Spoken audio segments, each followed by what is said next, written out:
Hello students, today again we are meeting to solve questions on investment multiplier. These questions are from Sandeep Garg. Yes, first question is, in an economy, the investment expenditure is increased by 2000 crores. Investment expenditure increase. It means change in investment is given to us. Delta I is given to us. Calculate the total increase in income and consumption expenditure if ratio of marginal propensity to consume and marginal propensity to save is 4:1. तो हमें क्या क्या चीज़ें दिया हुआ है बेटा? Delta आई दिया है हमको 2000 करोड़ रुपीस और हमें कैलकुलेट क्या करना है? डेल्टा वाई कैलकुलेट करना है और डेल्टा सी कैलकुलेट करना है. One more thing is given here. One more thing is given here, that is MPC upon MPS is equal to 4:1. ये भी क्या है? हमको गिवन दिया हुआ है. ठीक है. अगर हम इसको दूसरे वर्ड्स में लिखें तो it will become MPC is equal to 4/4 + 1. ठीक है, विच इज़ इक्वल टू 4/5 और this is equal to 0.8. What is this 0.8? 0.8 is the value of MPC. ठीक है. जब हमारे पास 0.8 MPC का वैल्यू आ गया तो हम MPC आराम से कैलकुलेट कर सकते हैं. MPC और MPS तुम्हें पता है क्या होता है? इज़ इक्वल टू 1 होता है. ठीक है. MPS हमें फाइंड आउट करना है और हमको MPC का वैल्यू दिया हुआ है 0.8. तो MPS क्या हो जाएगा हमारा? MPS इज़ इक्वल टू 0.2 हो जाएगा. ऑल राइट बेटा, हमने MPC की वैल्यू भी कैलकुलेट कर ली और MPS की वैल्यू भी कैलकुलेट कर ली. अब इसके बाद में हमको क्या फाइंड आउट करना है? डेल्टा वाई और डेल्टा सी फाइंड आउट करना है. अब डेल्टा वाई हमें कैसे फाइंड आउट करना है? उसके लिए हम सबसे पहले क्या करेंगे? के फाइंड आउट कर लेंगे. के कैसे फाइंड आउट करेंगे? या तो हम MPC के बेसिस पे फाइंड आउट कर लें या हम MPS के बेसिस पर फाइंड आउट कर लें. सपोज़ हम MPC के बेसिस पर फाइंड आउट कर रहे हैं. हमें पता है K is equal to 1/1 - MPC. MPC का वैल्यू हमें पता है 0.8 है. 0.8 है तो इसको 1 में से माइनस करेंगे, we will get it 0.2 which is equal to 5. 5 क्या है? 5 is the value of multiplier है. ऑल राइट, 5 क्या आ गया हमारे पास? वैल्यू ऑफ मल्टीप्लायर आ गया. अब इसके बाद में हमें क्या फाइंड आउट करना है? हमें डेल्टा वाई फाइंड आउट करना है. डेल्टा वाई, एक और फॉर्मूला याद करो के का, कि के क्या होता है? Delta Y upon delta I. ठीक है. आई हमें ऑलरेडी दिया हुआ है, के का वैल्यू हमने फाइंड आउट कर लिया. We can find out value of delta Y. K कितना है हमारा? 5 है, is equal to delta Y upon I का वैल्यू कितना है? 2000 है. ऑल राइट, तो ये क्या हो गया हमारे पास? 10,000 क्या आया हमारे पास? 10,000 रुपीज़ करोड़. ये हमारे पास किसकी वैल्यू आ गई? डेल्टा वाई की वैल्यू आ गई. ये क्या आ गया हमारे पास? डेल्टा वाई आ गया. ठीक है. डेल्टा वाई आ गया अब हमारे पास, तो हम क्या कर सकते हैं? डेल्टा सी की वैल्यू फाइंड आउट कर सकते हैं. डेल्टा सी की वैल्यू कैसे फाइंड आउट करेंगे? MPC को रिकॉल करो, is delta C upon delta Y. MPC already हमने यहाँ पे ये कैलकुलेट करके रखा है. 0.8 is equal to delta C upon delta Y की वैल्यू हमारे पास क्या आ गई है? 10,000. ठीक है. डेल्टा वाई की वैल्यू क्या आ गई है? 10,000. अगर इसको हम इसके साथ क्रॉस मल्टीप्लाई करेंगे तो हमारे पास 8,000 डेल्टा सी की वैल्यू आ जाएगी. ठीक है बेटा. Now the next question is, in an economy people always consume half of any additional income. जो भी उनकी additional income है उसका half वो क्या करते हैं? consume कर लेते हैं. consume half of the additional income and save the other half. Determine the additional income generated if government makes an additional expenditure of rupees 20,000 crore. ठीक है. 20,000 करोड़ ये हमें फाइंड आउट करना है. फाइंड आउट क्या करना है हमको? दिया हुआ क्या है इन्होंने? हमें फाइंड आउट करना है यहाँ पर डेल्टा वाई हमें फाइंड आउट करना है, डेल्टा एस हमें फाइंड आउट करना है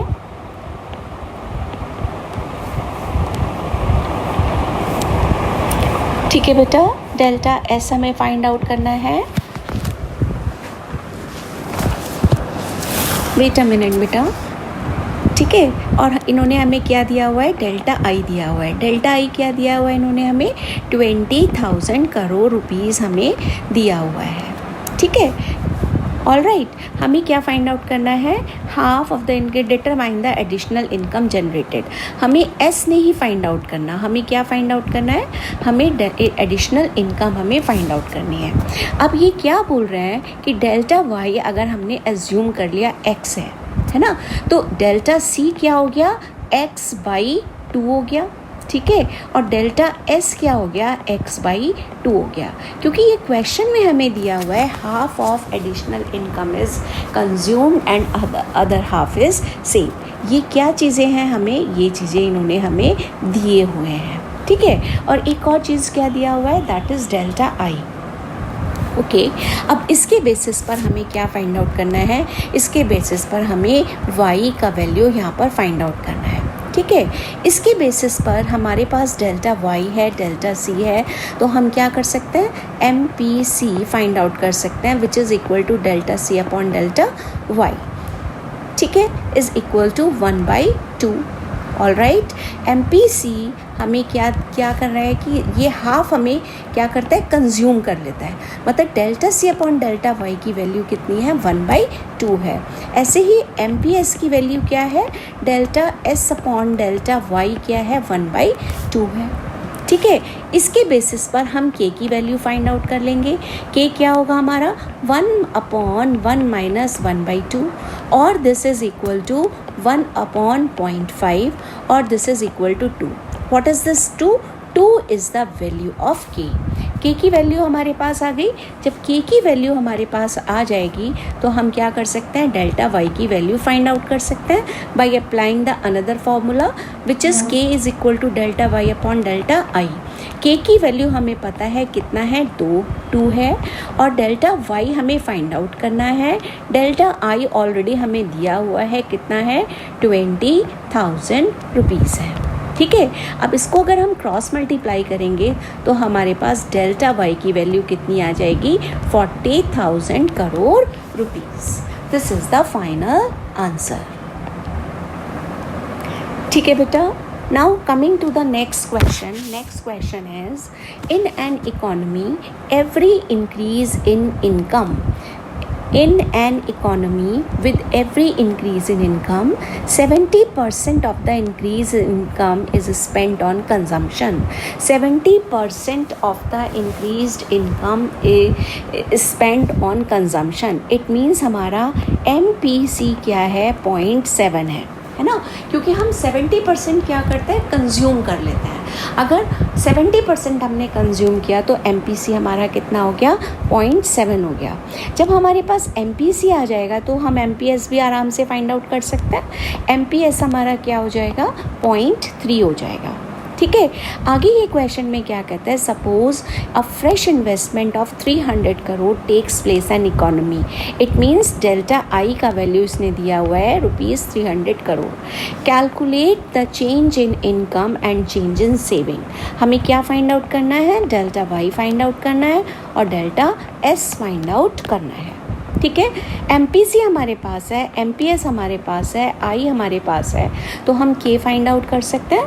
K हमारा क्या होगा, K इज़ 1/MPS भी हम यूज़ कर सकते हैं और MPC भी यूज़ कर सकते हैं। तो K इज़ इक्वल टू 1/0.3, 0.3, तो ये कितना आ जाएगा, K का वैल्यू 3.33 आ जाएगा। ऑल राइट, K की वैल्यू हमारे पास 3.33 आ गया। अब K की वैल्यू हमारे पास है तो हम एक और फॉर्मूला अप्लाई करेंगे। I का वैल्यू हमारे पास है, that is delta y upon delta I, ठीक है। K हमारा कितना है, 3.33 is equal to delta y upon I कितना है हमारा, 300 है, ओके। तो अप्रॉक्सीमेटली कितना आ जाएगा, ये 1000 करोड़ रुपीज़ किसकी वैल्यू आ जाएगी, डेल्टा y की वैल्यू आ जाएगी। एक चीज़ हमने फाइंड आउट कर लिया यहाँ पर, ठीक है। अब हमें क्या फाइंड आउट करना है, डेल्टा एस फाइंड आउट करना है। डेल्टा एस फाइंड आउट करने के लिए हम रिकॉल करते हैं अपना MPS का फॉर्मूला। MPS हमारा क्या होता है, delta S upon delta Y होता है। MPS की वैल्यू हमारे पास है that is 0.3 is equal to delta S upon delta Y हमारे पास आ गया 1000 रुपीज़, 1000 करोड़ रुपीज़। इसको इसके साथ मल्टीप्लाई कर देंगे तो हमारे पास कितना आ जाएगा, 300 करोड़ रुपीज़। किसकी वैल्यू आ जाएगी, ये वैल्यू आएगी हमारी डेल्टा एस की वैल्यू आ जाएगी, डेल्टा एस की वैल्यू आ जाएगी। ठीक है बेटा। Now coming to the next question, if consumption function of an economy, if consumption function, इसको थोड़ा सा मैं रब कर दूँ क्योंकि ये थोड़ा सा दिखाई नहीं दे रहा है यहाँ पर हमें, है ना। If consumption function of an economy is given as C is equal to 120 plus 0.9y, then what is the value of multiplier? बहुत अच्छा क्वेश्चन है, बहुत सिंपल क्वेश्चन है, बस थोड़ा सा हमें दिमाग लगाना है। वैल्यू ऑफ मल्टीप्लायर हमें चाहिए। वैल्यू ऑफ मल्टीप्लायर क्या होता है, k is equal to 1/1 minus MPC होता है, ठीक है। और इस इक्वेशन में हमें पता है c is equal to C bar plus BY होता है, और B क्या है हमारा, MPC होता है। MPC की वैल्यू इसने क्या दिया हुआ है, यहाँ पर 0.9 दिया हुआ है, तो ये कितना हो गया, अगर मैं यहाँ पर लिखूँ 1 माइनस 0.9 तो ये कितना हो जाएगा, 1/0.1 हो जाएगा, ठीक है। 1/0.1 हो जाएगा, और इसका डेसिमल मैं हटाऊंगी तो मेरे पास क्या आ जाएगा, 10 आ जाएगा। ये 10 क्या हुआ मेरा, k की वैल्यू हो गई। सिंपल क्वेश्चन, ठीक है। व्हाट इज़ दिस k का वैल्यू हमारा क्या है, k का वैल्यू हमारा 10 है। Okay, now coming to the next question. In the next question, if consumption at zero level of income, consumption at zero level of income, it means it is C bar. C bar is equal to 40 crore rupees, and investment multiplier K is equal to 4. Determine the relevant consumption function. क्या find out करना है हमको, relevant consumption function हमको find out करना है, ठीक है। अब कैसे हमें फाइंड आउट करना है इसको, हम देखो फॉर्मूला हमारा क्या है कंजम्पशन फंक्शन के लिए, C is equal to C bar plus BY, है ना। कंजम्पशन फंक्शन ये होता है हमारा, और B क्या होता है हमारा, MPC होता है, ठीक है। और MPC क्या होता है, delta C upon delta Y होता है, ठीक है। अब ये क्या है, इस क्वेश्चन में हमें क्या करना है, k का वैल्यू हमें फाइंड आउट करना है। k का वैल्यू हम कैसे फाइंड आउट करेंगे, MPC हमारे पास है, डेल्टा C हमारे पास नहीं है, डेल्टा Y हमारे पास नहीं है, ठीक है। हमें केवल k की वैल्यू दी है इन्होंने, k की वैल्यू क्या दी है, 4 दी है, तो हम क्या फाइंड आउट कर सकते हैं, MPC हम फाइंड आउट कर सकते हैं। k is equal to 1/1 minus MPC। यहाँ पर हमने इसकी वैल्यू रखी 4, 1/1 माइनस MPC। जब हम इसको सिंप्लीफाई करेंगे बेटा, इसको क्रॉस मल्टीप्लाई करेंगे, तब हमारे पास MPC की वैल्यू कितनी आ जाएगी, 0.75 आ जाएगी। MPC इज़ इक्वल टू 0.75 आ जाएगी, ठीक है। अब MPC भी आ गया हमारे पास, C बार इन्होंने दिया हुआ है। अब हम क्या कर सकते हैं, इस इक्वेशन में इसको रख सकते हैं। C is equal to 40 plus 0.75y, ठीक है। क्योंकि इन्होंने k की वैल्यू यहाँ पर दी है हमको, k की वैल्यू हमें दिया हुआ है, तो हम यहाँ पर क्या करेंगे, इसको इस फॉर्मूला में पुट कर लेंगे और 4 से इसको क्रॉस मल्टीप्लाई करेंगे, तब हमारे पास MPC की वैल्यू कितनी आ जाएगी, 0.75 आ जाएगी, ठीक है। और इक्वेशन में रखेंगे तो ये इक्वेशन हमारी बन जाएगी। अब देखो next question, it is planned to increase national income by 1000 crore rupees. It means जो भी चेंज है, बार बार बेटा हम बता रहे हैं, अगर चेंज इंक्रीज डिक्रीज़ की बात कर रहे हैं तो इसका मतलब क्या है, हम डेल्टा की बात कर रहे हैं, ठीक है। डेल्टा इंक्रीज इन इनकम और डेल्टा वाई हमारा कितना है, 1000 है। How much increase in investment is required to achieve this goal, assume that marginal propensity to consume is 0.6, calculate. अब इन्होंने क्या किया हुआ है, हमको MPC भी दिया हुआ है, MPC की वैल्यू कितनी है, 0.6 है, ठीक है। इसके बाद में हम क्या करेंगे, investment is required, increase in investment is required. तो इसके लिए हमें क्या कैलकुलेट करना है, सबसे पहले के कैलकुलेट करना है। के क्या है हमारा, 1/1 माइनस MPC है। ओके, के की वैल्यू क्या आ जाएगी हमारे पास, 1 माइनस 0.6 और दिस इज़ 1 माइनस 4 और this is equal to this. तो ये कितना आ जाएगा हमारे पास, 2.5। 2.5 क्या है, ये हमारी के की वैल्यू है। ठीक है, अब हमारे पास के की वैल्यू आ गई। डेल्टा वाई ऑलरेडी हमारे पास है, तो हम क्या कर सकते हैं, डेल्टा आई हम इजीली कैलकुलेट कर सकते हैं। डेल्टा आई हमें कैलकुलेट करना है, तो डेल्टा आई हम इजीली कैलकुलेट कर सकते हैं। के क्या है, K is equal to delta Y upon delta I है।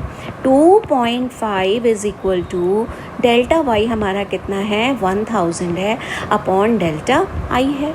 ठीक है, delta I is equal to 1000 upon 2.5 और इसको हम सिंप्लीफाई करेंगे तो ये आ जाएगा और दिस इज़ इक्वल टू 400। 400 क्या है हमारा, डेल्टा आई है। ठीक है बेटा, नेक्स्ट क्वेश्चन हमारा क्या है, नेक्स्ट क्वेश्चन है हमारा ये टेबल बेस्ड क्वेश्चन है। टेबल बेस्ड क्वेश्चन में मेनली हमें बस थोड़ा सा ध्यान रखना होता है फॉर्मूलाज़ का, कि फॉर्मूलाज़ को हमें कैसे साइमल्टेनियसली यूज़ करना है। Calculate ADAS for every level of income and equilibrium level from the following schedule, assuming that investment is fixed ₹40 crore, है ना।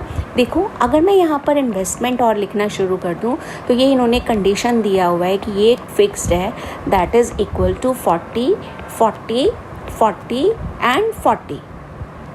ठीक है, हमारा AD और AS हमें पता है कि क्या होता है AD और AS। AD हमारा क्या होता है, AD इज़ इक्वल टू क्या होता है, अगर हम याद करें तो AD is equal to C plus I होता है और AS हमारा क्या होता है, C प्लस S होता है। ठीक है, अब इसको देखो हम सिंप्लीफाई कर लेते हैं, है ना। सिंप्लीफाई कैसे करेंगे कि ये देखो, यहाँ पर हमने इसको प्लस कर दिया तो AD आ जाएगा, C और I को हमने प्लस कर दिया तो ये 120 प्लस 40 कितना हो गया, 160। 200 प्लस 40 ये कितना हो गया, 240 हो गया। 280 प्लस 40 320 हो गया। 360 प्लस 40 400 हो गया। 440 प्लस 40 480 हो गया। 520 प्लस 40 560 हो गया। ठीक है, AD हमारे पास आ गया। अब इसी के साथ साथ हम क्या करेंगे, हम क्या करेंगे, हम एग्रीगेट सप्लाई भी फाइंड आउट कर सकते हैं। ठीक है, एग्रीगेट सप्लाई कैसे फाइंड आउट करेंगे, इसके लिए हमें S चाहिए। S क्या होता है, Y minus C is equal to S होता है। ठीक है, कंजम्पशन में से अगर हम इनकम में से कंजम्पशन को माइनस करेंगे तो हमारे पास क्या आ जाएगा, सेविंग आ जाएगा। ठीक है, और सेविंग को जब हम कंजम्पशन के साथ प्लस करेंगे तब हमारे पास क्या आएगा, एग्रीगेट सप्लाई आ जाएगा। तो एग्रीगेट सप्लाई अगर मैं कैलकुलेट करूँ यहाँ पर तो क्या आ रहा है, 100 आ रहा है, दिस इज़ 200 आ रहा है, दिस इज़ 300 आ रहा है, दिस इज़ 400 आ रहा है, दिस इज़ 500 आ रहा है और दिस इज़ 600 आ रहा है। बेटा एक चीज़ और नोटिस करो, यहाँ पर हम हमेशा बोलते हैं कि एग्रीगेट सप्लाई क्या होता है, aggregate supply is equal to income होता है ना। यहाँ पर देखो, जो हमारा इनकम में दिया हुआ है वही हमारा क्या है, एग्रीगेट सप्लाई भी है। अदरवाइज इसको हम कैसे कैलकुलेट कर सकते हैं, AS क्या होता है, C प्लस S होता है और C प्लस S के लिए हमें S चाहिए। S कैसे आएगा, Y में से अगर हम C को माइनस करेंगे तो S आ जाएगा। लेकिन इसको एक और तरीका भी है कि वी नो एग्रीगेट सप्लाई जितना भी हमारा टोटल आउटपुट होता है that is equal to total income होता है। तो जो हमारा इनकम का नंबर है वही हमारा एग्रीगेट सप्लाई का नंबर भी। Same question, calculate AD and AS if investment is fixed at ₹20। यहाँ पर भी हमने I को फिक्स कर दिया है 20, 20, 20, 20, 20, 20, 20, 20, 20, 20 एंड 20। ठीक है। अब इसके बेसिस पर हम क्या फाइंड आउट कर सकते हैं, aggregate demand and aggregate supply हम फाइंड आउट कर सकते हैं। Aggregate demand and aggregate supply, aggregate demand कैसे आएगा, C प्लस आई करके आएगा, और एग्रीगेट सप्लाई क्या आएगा, एग्रीगेट सप्लाई हमारा क्या होगा, Y के इक्वल होगा, है ना।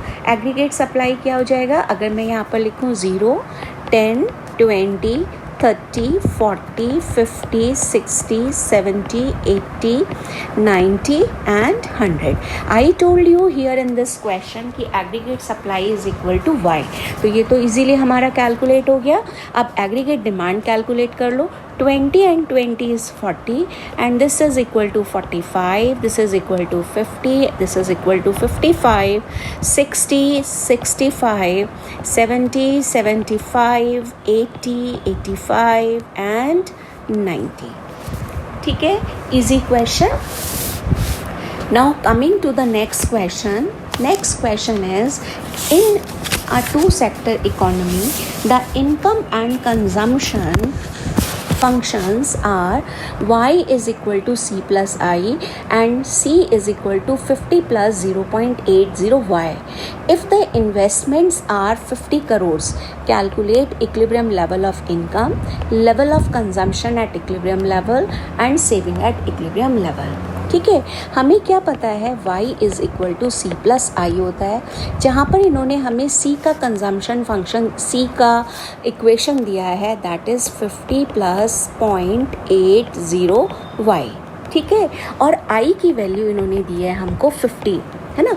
हमें सबसे पहले क्या फाइंड आउट करना है, इक्विलिब्रियम लेवल फाइंड आउट करना है, level of consumption at equilibrium find out करना है, और सेविंग हमको फाइंड आउट करना है, ठीक है। इक्विलिब्रियम कैसे हमें फाइंड आउट करना है, देखो ये क्या है हमारा, this is equal to y is equal to, अगर हमारा y is equal to c है ना, इक्विलिब्रियम पर यही होता है ना, तो हम इसको क्या कर सकते हैं, y is equal to 50 plus 0.8y plus 50, हम ये भी लिख सकते हैं ना, c का हमने यहाँ इक्वेशन लिख दिया और ये i की वैल्यू हमने यहाँ पर 50 लिख दी।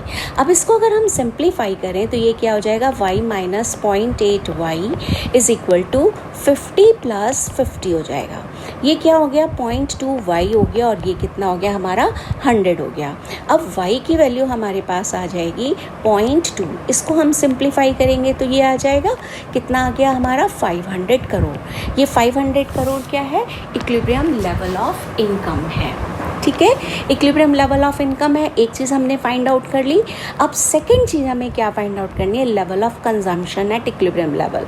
देखो c की वैल्यू, हमें c का इक्वेशन इन्होंने दिया हुआ है 50 प्लस 0.8y, तो हम क्या करेंगे यहाँ पर 50 प्लस 0.8, y की वैल्यू हमारे पास कितनी आ गई है, 500 आ गई है, ठीक है। तो हम क्या करेंगे, इसको 500 यहाँ पर मल्टीप्लाई कर देंगे, ये कितना आ गया हमारा 50 प्लस 0 एंड 8 5 ज़ा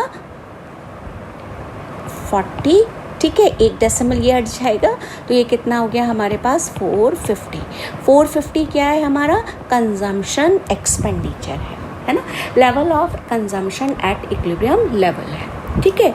अब एक देखो, नेक्स्ट हमें क्या फाइंड आउट करना है, सेविंग फाइंड आउट करनी है। सेविंग क्या होती है, y is equal to c plus S होता है। y की वैल्यू हमारे पास है 500, c की वैल्यू हमारे पास है 450 प्लस s, तो s की वैल्यू क्या आ जाएगी हमारे पास 50 crore rupees. This is first thing, this is second thing, this is third thing, ठीक है। बोलो, एनी प्रॉब्लम? नो।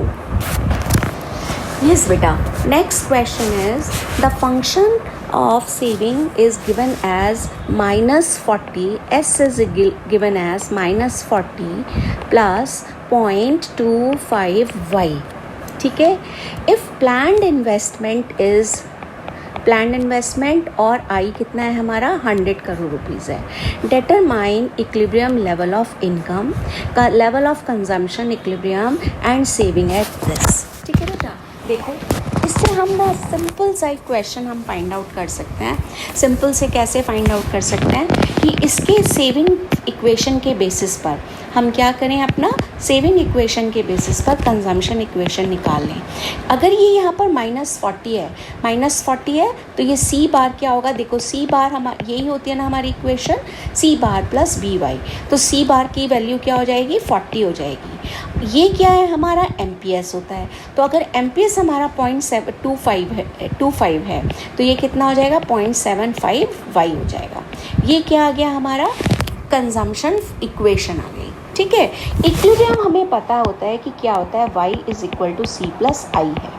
ठीक है, अब हम इसकी वैल्यू यहाँ पर पुट कर देंगे, y is equal to 40 plus 0.75 Y plus I की वैल्यू कितनी दी है इसने, 100 दिया है। ठीक है, अब इसको सिंप्लीफाई करें, y minus 0.75 Y is equal to 40 plus 100। ये कितना हो गया हमारे पास, 0.25 वाई इज इक्वल टू 140 हो गया। ठीक है, 140 हो गया। अब y की वैल्यू अगर हम यहाँ पर निकाल लें तो ये क्या आ जाएगा, इसको हटाएंगे तो यहाँ पर 2 0 इंक्रीज़ हो जाएंगी। ठीक है, 2 0 इंक्रीज़ हो जाएंगी तो ये कितना आ जाएगा, y की वैल्यू हमारे पास कितनी आ जाएगी, 560 आ जाएगी। ठीक है, y is equal to ₹560 crore. अब एक चीज़ हमने यहाँ पर फाइंड आउट कर ली।